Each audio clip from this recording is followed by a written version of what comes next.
नमस्कार दोस्तों, इस वीडियो में हम एक फ़ौजी की कहानी सुनाएंगे जो दिल को छू लेने वाली कहानी है, जिसमें मानवीय स्वभाव के उस पहलुओं को दर्शाया गया है जो स्वार्थ से परिपूर्ण है।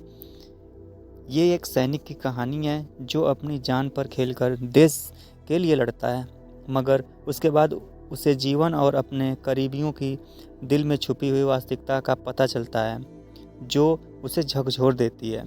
तो चलिए शुरू करते हैं। कहानी एक सैनिक की है जो वियतनाम में युद्ध के लिए गया था। युद्ध समाप्त होने के बाद जब उसके घर लौटने की बारी आई तो उसने अपने माता पिता को सैन फ्रांसिस्को से फ़ोन किया।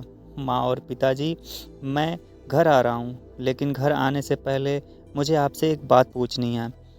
मेरा एक दोस्त है जिसे मैं अपने साथ घर लाना चाहता हूँ, क्या मैं उसे ला सकता हूँ?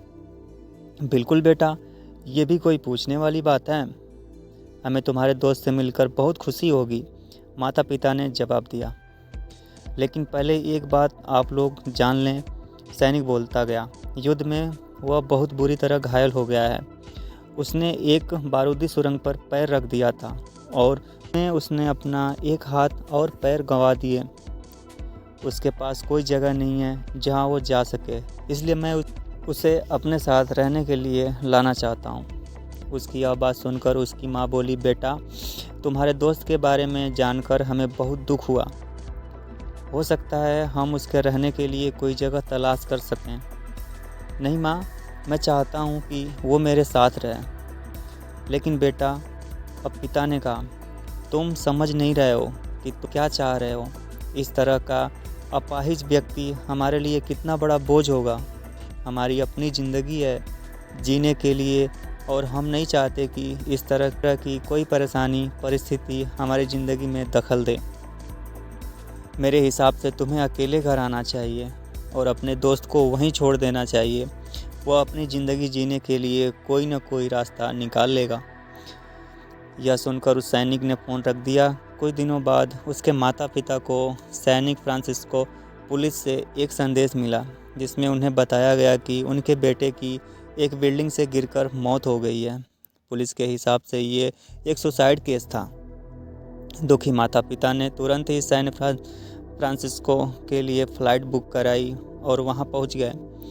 वहां उन्हें शहर के मुर्दाघर ले ताकि वे अपने बेटे की पहचान कर सकें। उन्होंने उसकी पहचान कर ली, किंतु ये देखकर उनकी कँपकँपी छूट गई कि उनके बेटे का बस एक हाथ और एक पैर था। दोस्तों, इस कहानी में जो माता पिता हैं वे हम में से बहुत से लोगों की तरह हैं जो अपनी सुविधाओं और सबसे अधिक महत्व देते हैं। वे उन लोगों के साथ प्यार करना, रहना या समय बिताना चाहते हैं जो दिखने में अच्छे हैं, स्वस्थ हैं या फिर जिनके साथ रहकर उन्हें मज़ा आता है। ये ऐसे लोगों को पसंद नहीं करते जो देखने में स्वस्थ, सुंदर या स्मार्ट नहीं है, या जिनके साथ वे मज़ा नहीं कर पाते, या जो किसी भी रूप में उनके लिए असुविधाजनक हैं। वे ऐसे लोगों से दूरी बना कर रखते हैं। लेकिन कभी कभी उनके इसी व्यवहार के कारण उनके सामने ऐसी परिस्थिति उत्पन्न हो जाती है जब उन्हें पछताना पड़ता है। आइए लोगों को वे जैसे हैं वैसे ही अपनाएं और ज़रूरत पड़ने पर उनकी मदद करें। Thank you.